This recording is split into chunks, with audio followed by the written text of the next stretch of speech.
Annual Poetry Out Loud competition here at Lin-Wood. We'd like to first thank a few people here.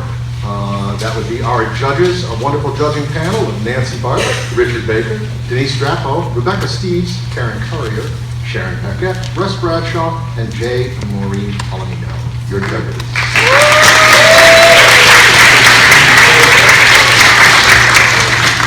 Also very much like to thank who made this possible this evening, and that's Jean's Playhouse, the New Hampshire State Council on the Arts, the National Endowment for the Arts, and the Poetry Foundation. This is a competition that is really nice for us to be at because it's all about the arts. And here we are, the Lin-Wood Pep Band, playing not for a sporting event, it's fun, but playing for the arts. So this is the Lin-Wood Pep Band. Right after that, we'll have our Poetry Out Loud, what do we call them here? Our training, Poetry Out Loud in training. So, Pep Band first.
You'll be hearing from them throughout the evening in between each competitor for the high school. The judges need a little bit of time to do their tabulations, so we'll be entertaining you with some of our tunes. How many of you will know that tune? What's that from? Anybody gonna know that tune? No? Oh, man. That is one of our favorite movies of all, the Wallace and Gromit, the theme from Wallace and Gromit. There it is. All right, here we are with our elementary school Poetry Out Loud in training. Mary had a little lamb, a little toast, a little jam, a little pizza and some cake, some french fries and a chocolate shake, a little burger on a bun, and that's why Mary brings her tongue. I picked this poem because I like how it starts out as a nursery rhyme and then she ends up eating a lot and brings her tongue.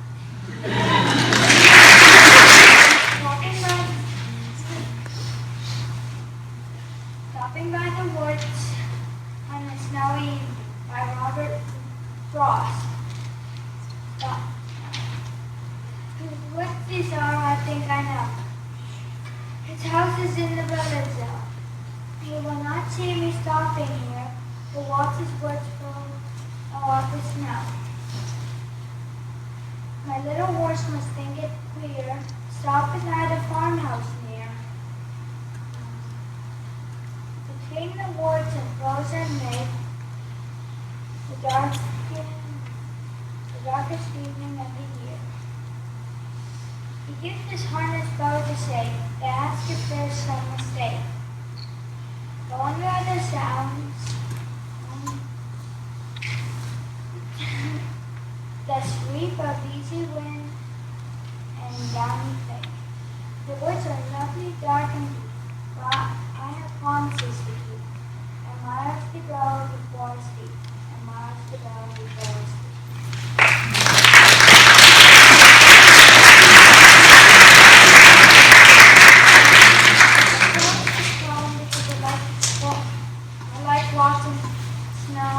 Snow falling in the woods.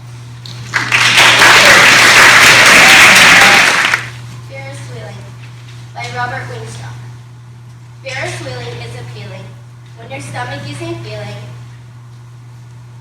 Corn dog whirling.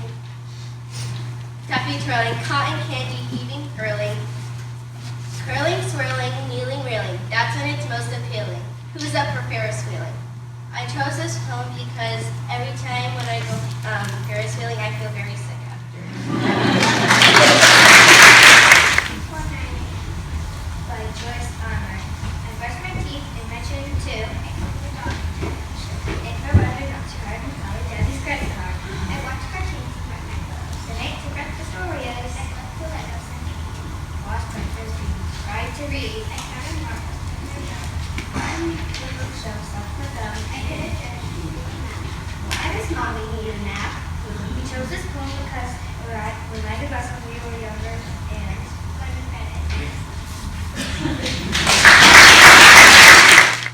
The Road Not Taken by Robert Frost. Two roads diverged in Lin-Wood, and sorry I could not travel both. And be one traveler, long I stood, and looked down one, as far as I could, to where it bent in the undergrowth. Then took the other, as just as fair, and having perhaps the better claim, because it was grassy and wanted wear. Though as for that the passing there, had warned them really about the same, and both that morning equally lay, and leaves no step had trodden black. Oh, I kept the first for another day, yet knowing how way leads on to way, I doubted if I should ever come back. I shall be telling this with a sigh, somewhere ages and ages hence. Two roads diverged in a wood, and I took the one less traveled by, and that has made all the difference. The Kiss by Robert Graves. Are you shaken? Are you stirred by a whisper of love, spellbound to a word? Does time cease to move till her calm gray eye expands to a sky, and the clouds of her hair like storms go by? Then the lips that you have kissed turn to frost and fire, a white steaming mist obscures desire, and back to their birth fade water, air, earth. The first power moves over void and dirt. Is that love? No, but death. A passion, a shout, a deep in-breath, the breath roaring out, and once that is flown, you must lie alone, without hope, without life, poor flesh, sad bone. All right, we're going to move right on to the people who are already trained. Moving into the 9th grade, for our first poet, it's Jade Fitzgerald. Silence by Thomas Hood. There's a silence where hath been no sound. There's a silence where no sound may be. In the cold grave, under the deep, deep sea, or in the wide desert, where no life is found, and hath been he, but and still must sleep profound. No voice is hushed, no light treads silently, the clouds and cloudy shadows wander free, that never spoke over the idle ground, but in green ruins in the desolate walls of antique palaces where man hath been. Though the dumb fox or wild hyena calls, and shriek, and owls that flit continually between, shriek to the echo, and the low winds moan. They're the true silences, self-conscious and alone.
science of beauty, or housework harder than love?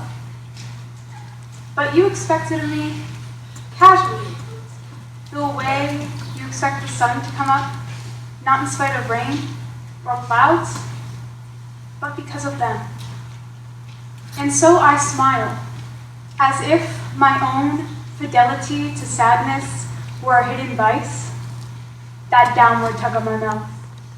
My old suspicion that health and love are brief irrelevancies, no more than laughter in the warm dark, strangled at dawn. Happiness. I try and hoist it on my narrow shoulders again. A knapsack, heavy with gold coins. I stumble around the house, bump into things. Only Midas himself would understand.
Two roads diverged in a yellow wood, and sorry I could not travel both, and be one traveler.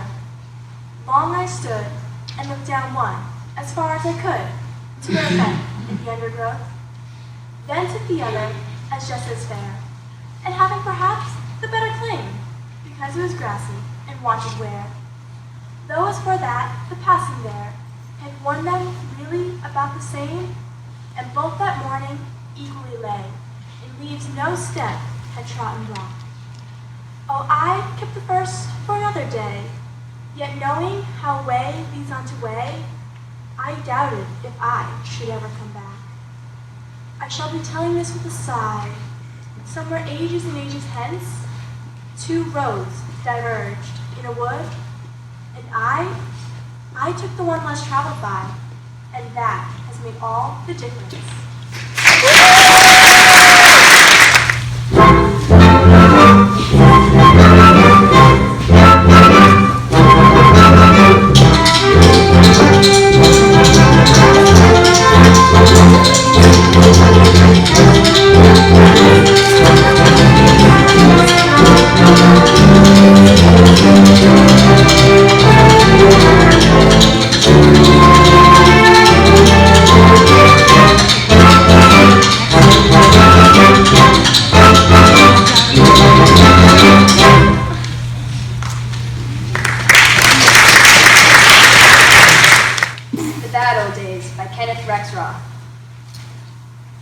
Summer of 1918, I read The Jungle and The Research Magnificent. That fall, my father died, and my aunt took me to Chicago to live. The first thing I did was to take a streetcar to the stockyards. In the winter afternoon, gritty and fetid, I walked through the filthy snow, through the squalid streets, looking shyly into the people's faces. Those who were home in the daytime, debauched and exhausted faces, starved and looted brains, faces like the faces in the senile and insane wards of charity hospitals, predatory faces of little children. Then, as the soiled twilight darkened, under the green gas lamps and the sputtering purple arc lamps, the faces of the men coming home from work. Some still alive with the last pulse sly and bitter, some smart and silly.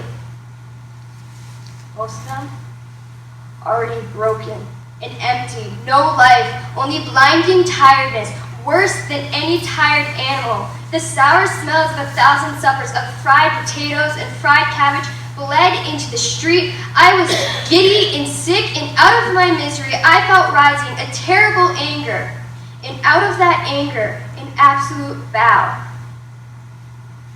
Today, the evil is clean and prosperous, but it is everywhere. You don't have to take a streetcar to find it. And it is the same evil, and the misery, and the anger, and the vow are the same.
Some of them my own, and I am not who I was, though some principle of being abides, from which I struggle not to stray.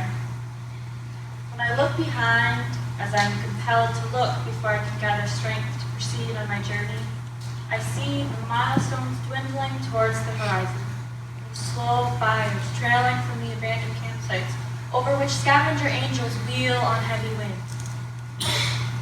Oh, I have made myself a tribe out of my true affections, and my tribe is scattered.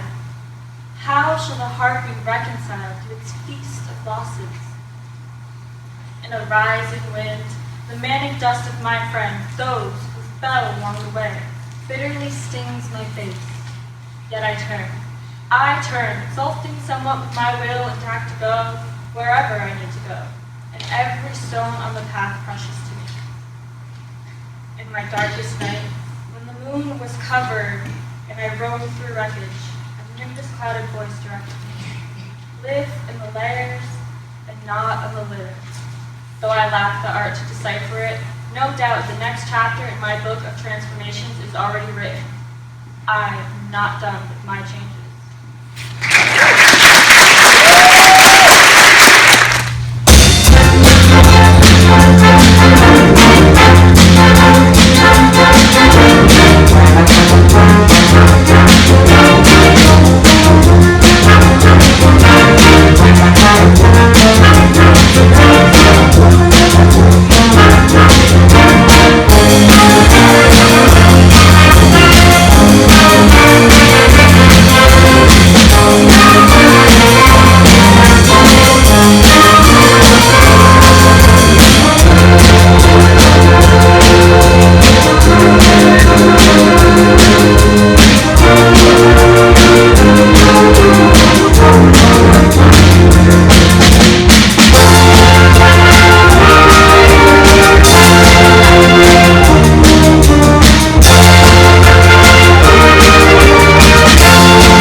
By Lin-Wood.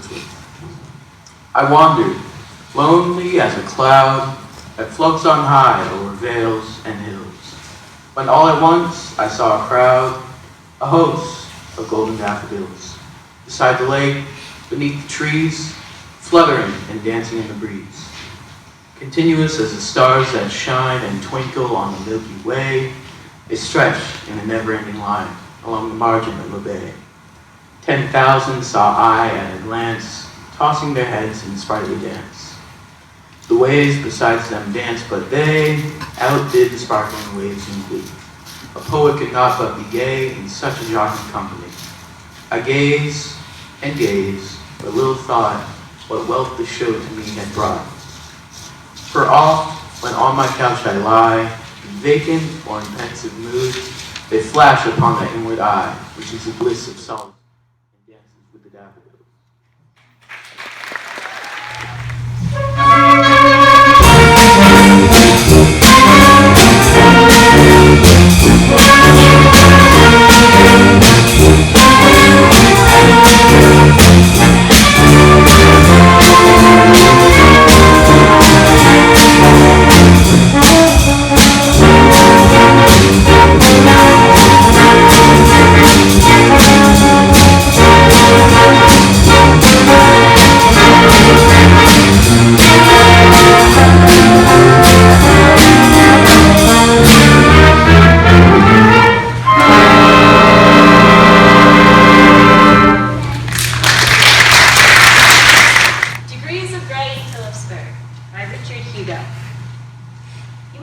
Sunday on a whim.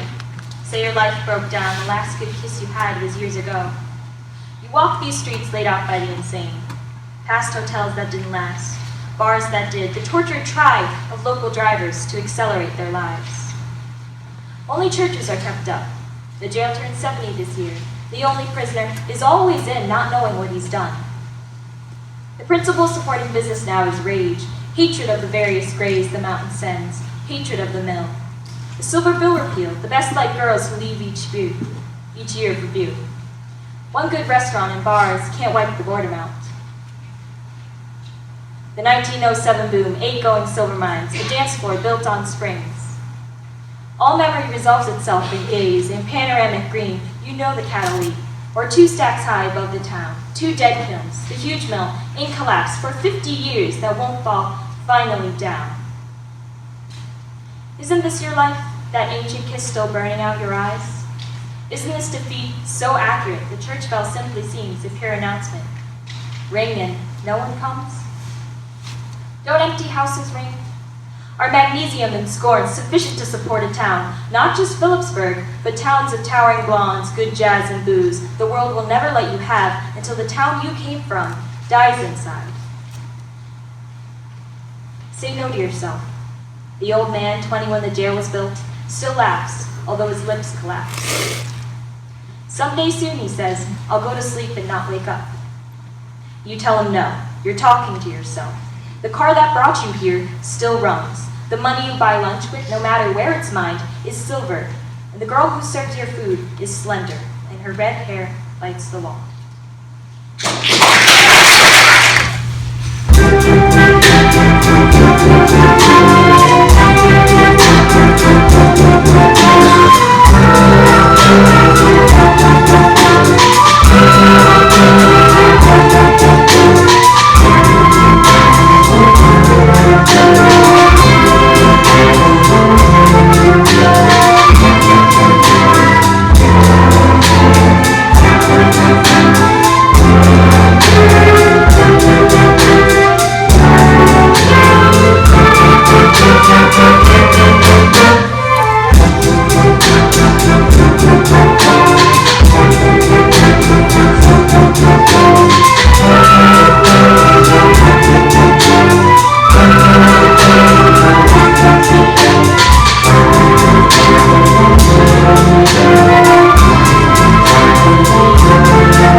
Half a league onward.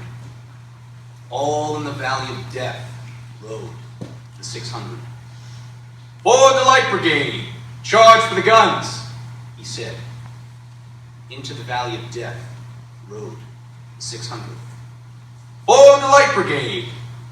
Was there a man dismayed? Not, though the soldier knew someone had blundered.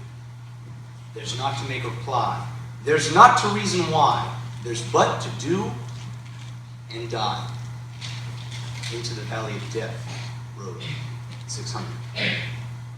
Cannon to right of them, cannon to left of them, cannon in front of them, volleyed and thundered, stormed at it, shot and shelled.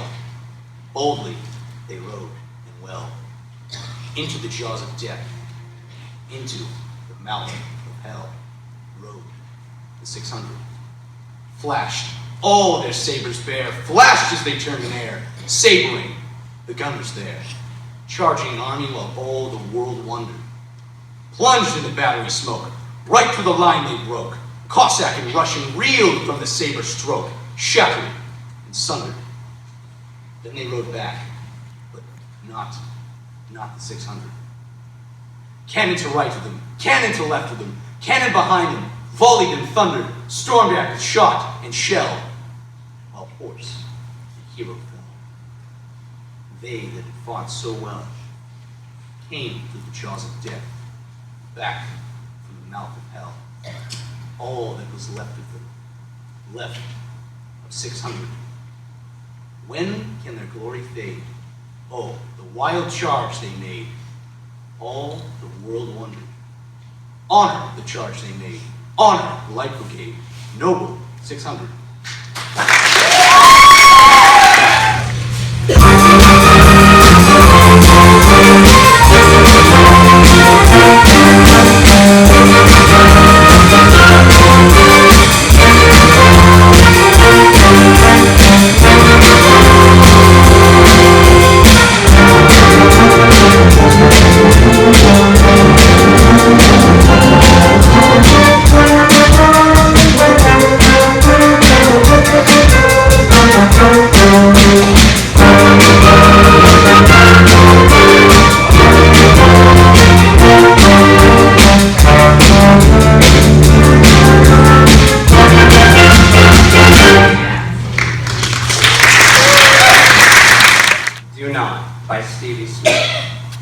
Do not despair of man, and do not scold him.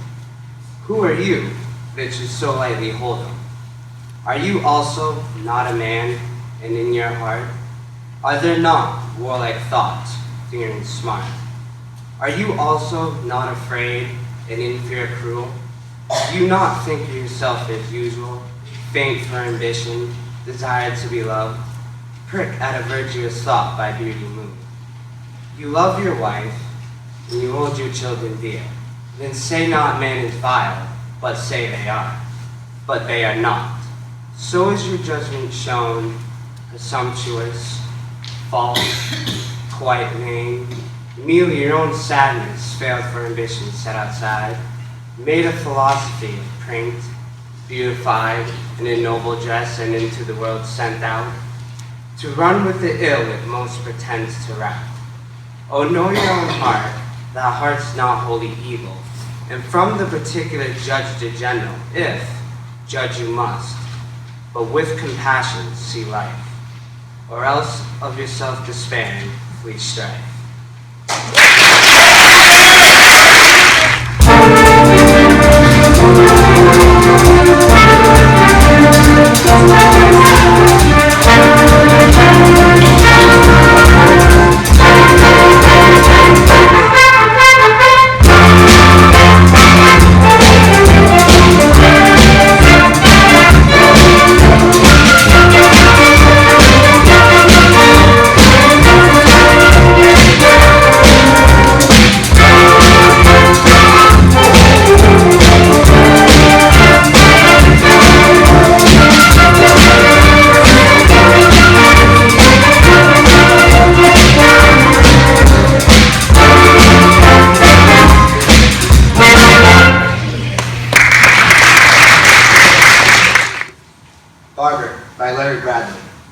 Learn from the man who spends much of his life speaking, to the back of your head, knowing what it means to follow.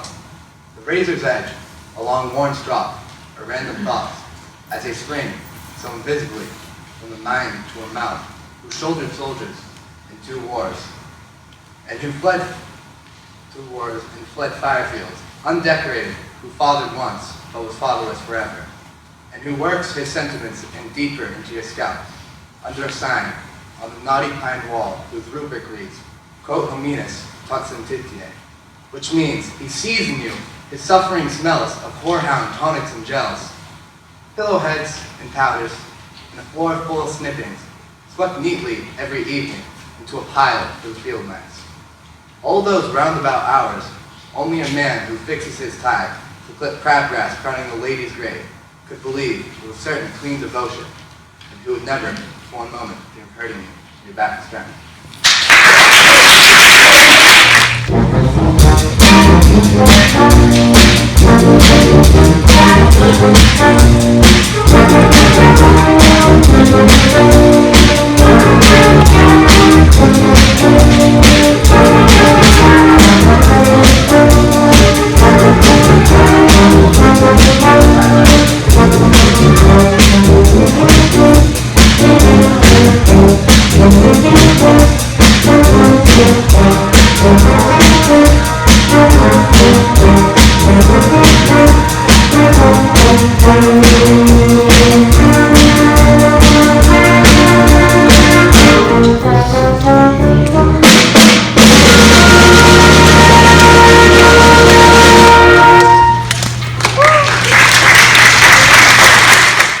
Tell me by Shel Silverstein. Tell me I'm clever, tell me I'm kind. Tell me I'm talented, tell me I'm cute. I chose this poem because it is a short poem.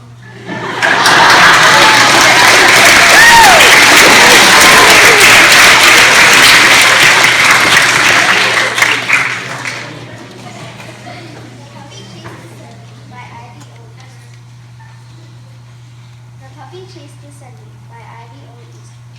The puppy chased the sunbeam all around the house. He thought it was a bee or a little golden mouse. He thought it was a spider on a little silver string. He thought it was a butterfly or some such flying thing. He thought, but oh, I cannot tell you half the things he thought, as he chased the sparkling sunbeam, which just would not be caught. I chose this poem because I think it is cute and I really like it.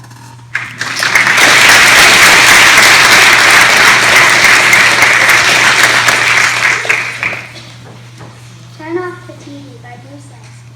My father gets quite mad at me. My mother gets upset when they catch me watching our new television set. My father yells, turn that thing off. Mom says it's time to study. I'd rather watch my favorite TV show with my buddy. I sneak down after homework. I turn the set on low. But when she catches me watching it, my mother yells out no. Dad says if you don't turn it off, I'll hang you from a tree. I'd rather Dad will do it because he watches it more than me. He watches sports all weekends, evenings too, while munching chips and pretzels. The room looks like a zoo. So if he ever got a nerve to hang it from a tree, he'd spend a lot of time there watching it with me. I chose this poem because I thought it was funny.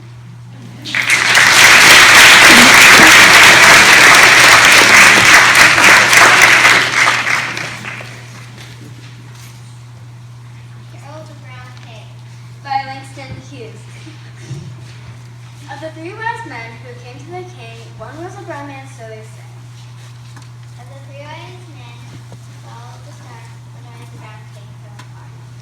They brought fine gifts of spices and gold, and jeweled boxes of beauty untold. Into his humble manger they came, and bowed their heads in Jesus' feet.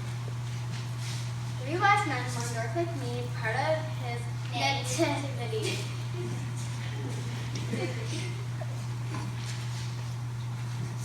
chose this poem because it sounds serious and because it sounded Christmassy. We thought it was perfect for us because it was almost Christmas when we started practicing for tonight.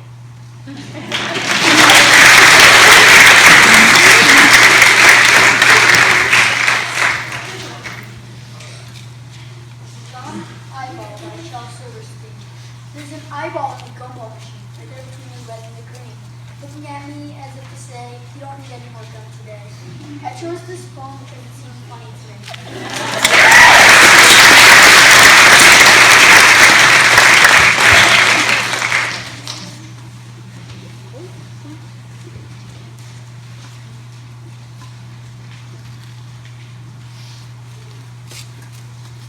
Haunted House by Valley Worth. It echoes its ancient stairs and doors grown stiff as hinges. Reminds us of its owners who grew old, who died, but who are still here, leaning in the closet like that curtain rod. Sleeping on the shallow shelf like this empty jelly jar. We chose this poem because it was fun, creative, interesting.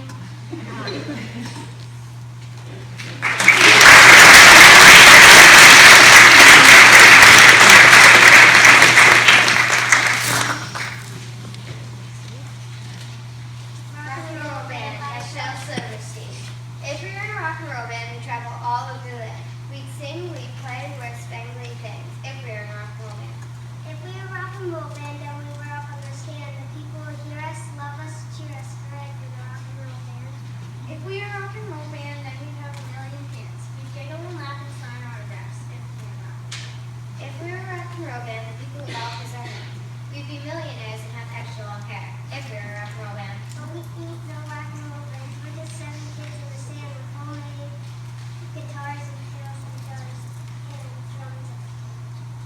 Just 7 kids in the sand, talking and waving our hands and dreaming and gifted.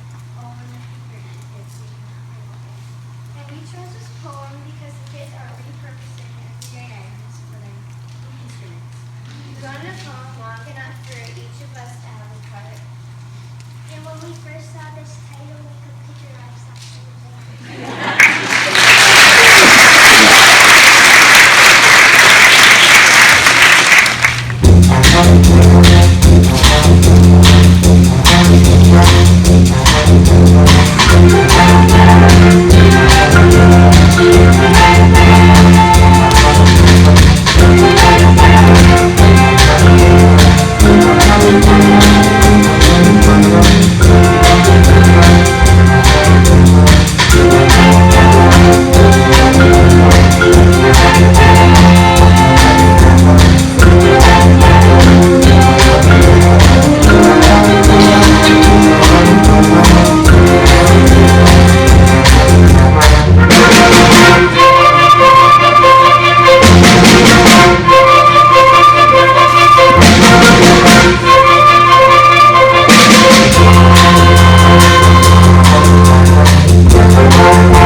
Moving on to our second round here, final round, and we have 5 lucky poets who are coming up for us. Do they already know who they are?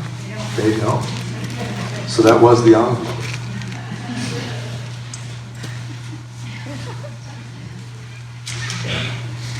Sort of. Pretend I'm opening it. Whoa. Yes. The poets in this order will be presenting again for us. It is Daria Etchings, Leah, yes, go ahead. Leah Clark, Mary Chase,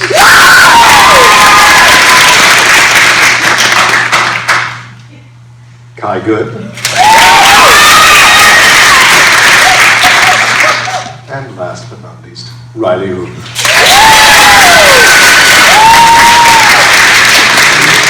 So right before Daria comes up and presents for us, as she's getting herself ready, I just want to make sure I thank Paula Hood, Christy Morris, and Denise Drapo, who helped out with all of these poets in training, and for Paula coming up and helping them out on stage. Thank you very much.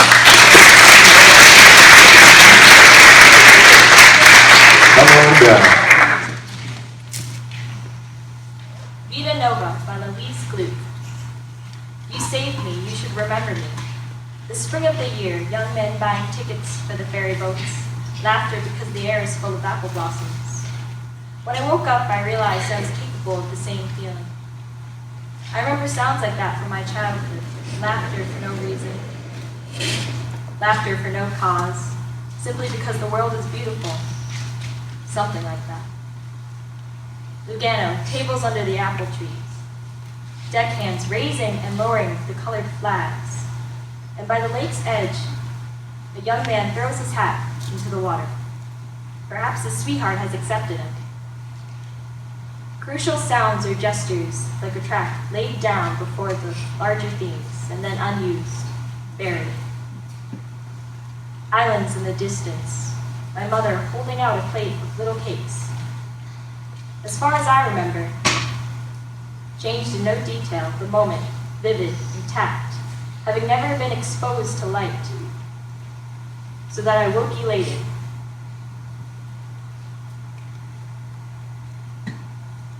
At my age, hungry for life, utterly confident.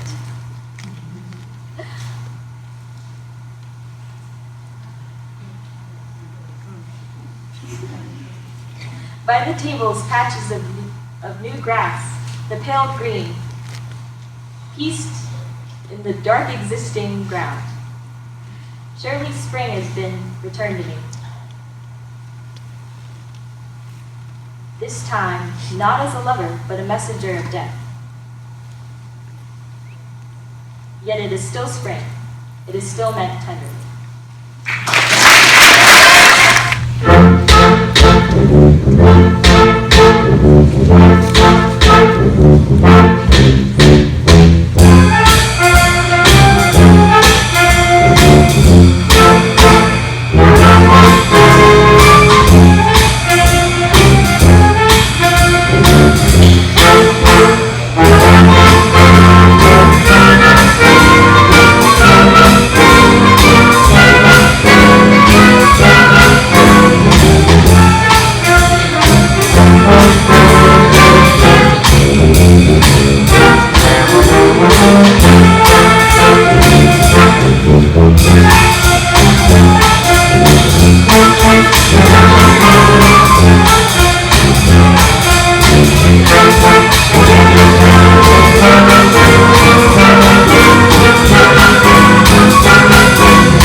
Farmer Remembers Lincoln by Witter Bynner.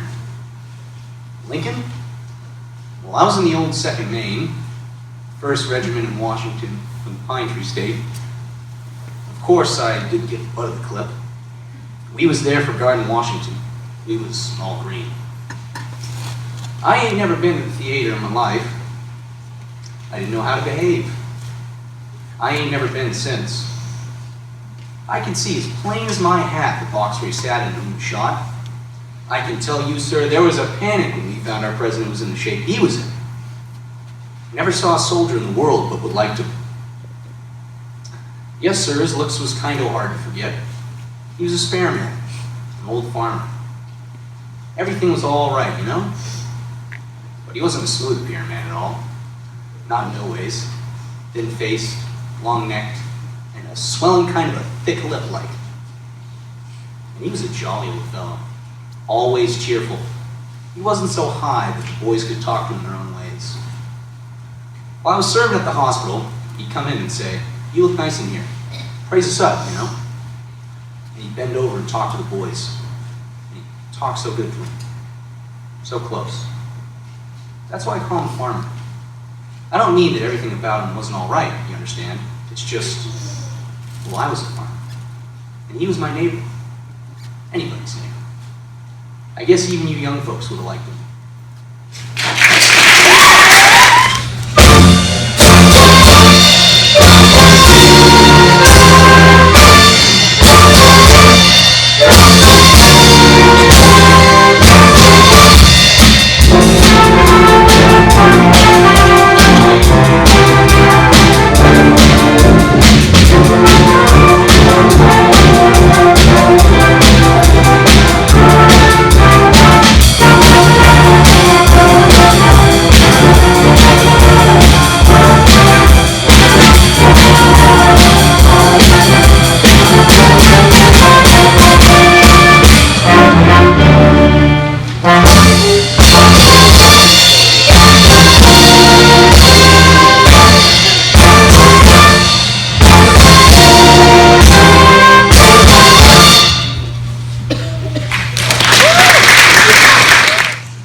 Don't take it personal, they said.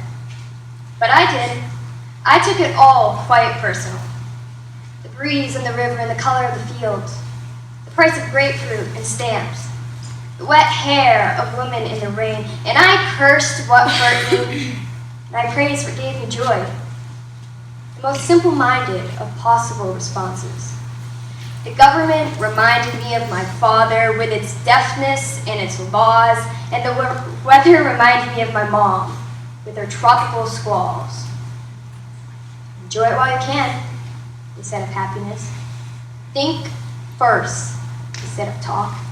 Get over it, instead of the school of broken hearts. But I couldn't, and I didn't, and I don't believe in a clean break. I believe in the compound fracture, served with the sauce of dirty regret. I believe in saying it all and taking it all back and saying it again while the air fills with "I'm sorries."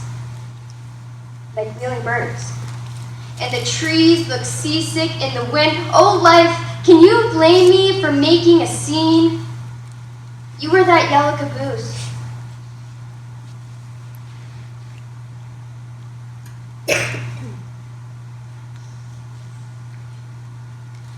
The moon disappearing behind a ridge of clouds. I was the dog, chained in some fool's backyard, barking and barking, trying to convince everything else to take it personal too.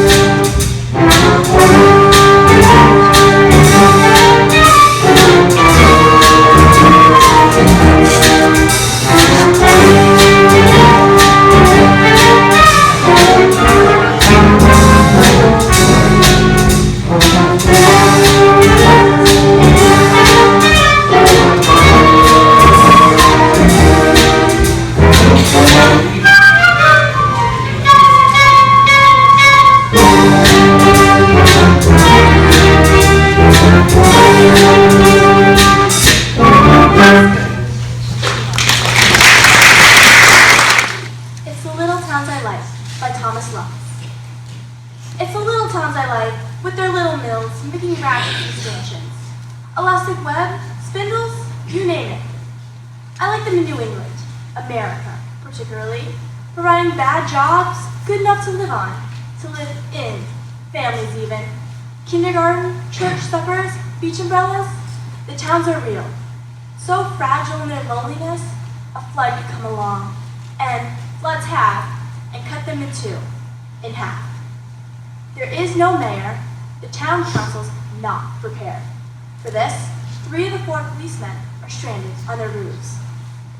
And it doesn't stop raining. The mountain is so thick with water, parts of it just slide down on the heifers, soggy, suicidal in the pastures below. It rains. It rains in these towns, and because there's no other way, your father gets in a rowboat so he can go to work.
La Figlan et Pionge by T.S. Eliot. O quam te memorum ergo. Stand on the highest pavements of the stair, lean on a garden urn. Weave, weave the sunlight in your hair. Clasp your flowers to you with a pained surprise, fling them to the ground in turn, with a fugitive resentment in your eyes. But weave, weave the sunlight in your hair. So I would have had him leave. So I would have had her stand and grieve. So he would have left. As the soul leaves the body, torn and bruised, as the mind deserts the body it has used, I should find some way incomparably light and deft, some way we both should understand, simple and faithless as a smile and shake of the hand. She turned away, but with the autumn weather compelled my imagination many days and many hours. Her hair over her arms and her arms full of flowers. And I wonder how they should have been together. I should have lost a gesture and a pose. Sometimes these cogitations still amaze the troubled midnight in the news repose.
I'd like to invite all the participants up on stage here, and then we can announce the winners.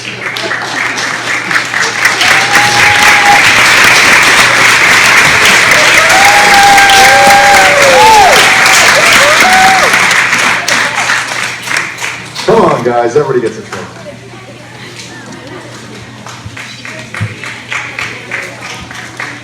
Yeah, come right here in front of the picture.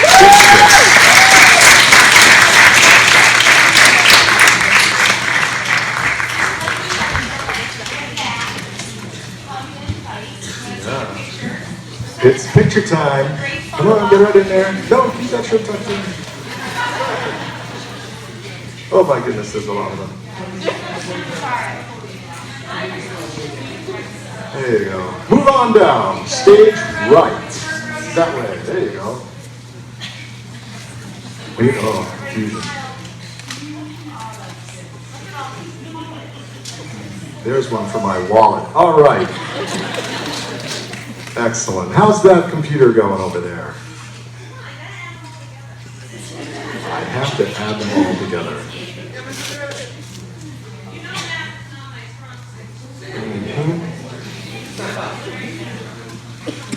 You want to say something?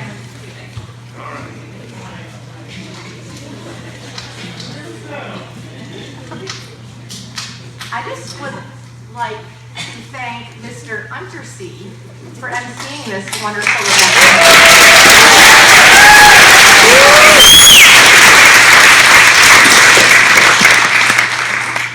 Also, the music was fantastic. And so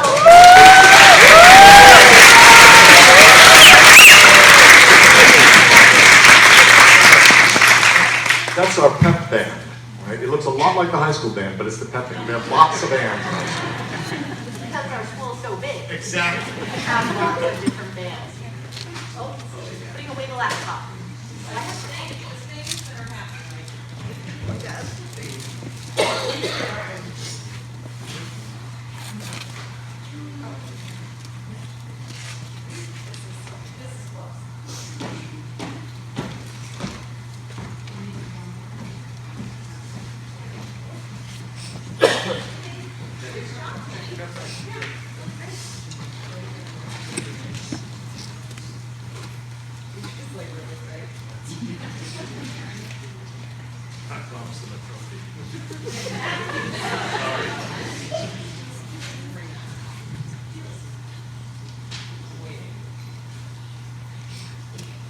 So, Jen, what will be happening right after this, right after we get these numbers? Is there something else? We have what? We have cake and crackers and cheese and other vegetables. Refreshments. But no drinks. So, a lot of dry refreshments out there for you. Suck on an icicle on your way out, maybe. What? Oh, cucumbers. Yeah. Hydrating. It's like celery. Looks like a food for you. Nothing.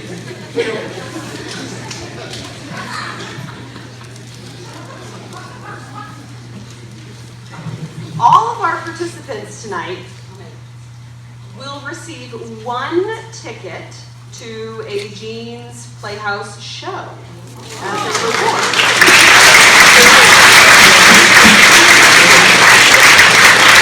Okay, so really exciting. The scores were within 5 points of the first and second place. Only the first and second, okay? Okay. So second place, let's hear it for Maddie Chase.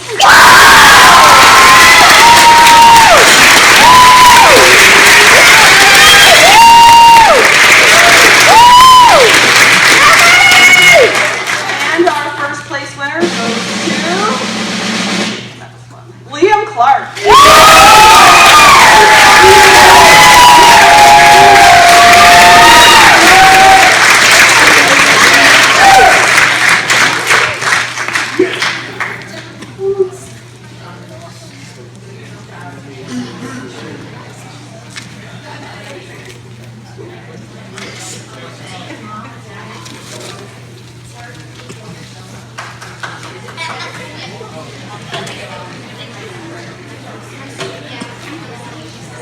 Do you guys know what those are? You know what that is? It's a ticket to a show. You won. You can all go together.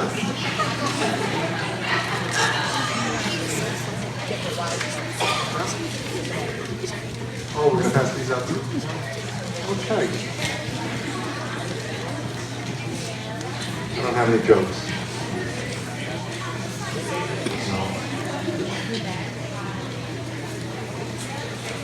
No, I don't sing either. Not out loud. I sing, but not out loud.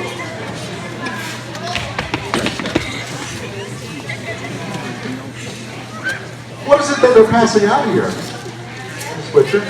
Tell the crowd. They don't know. Not the tickets, the other thing. Oh, they have certificates. Woo! Suitable for framing. Those of you who didn't get Miss Witcher's signature, you can get it from her later. Is that it this evening? Yes. Thank you all for coming. And our judges were from the community, from our school, and this is Mrs. Witcher and my favorite event every year because our kids are so awesome. And they get up there and it's like the best, most confident versions of themselves even when they're terrified. And so your English teachers are so very proud of you. So thank you guys very much.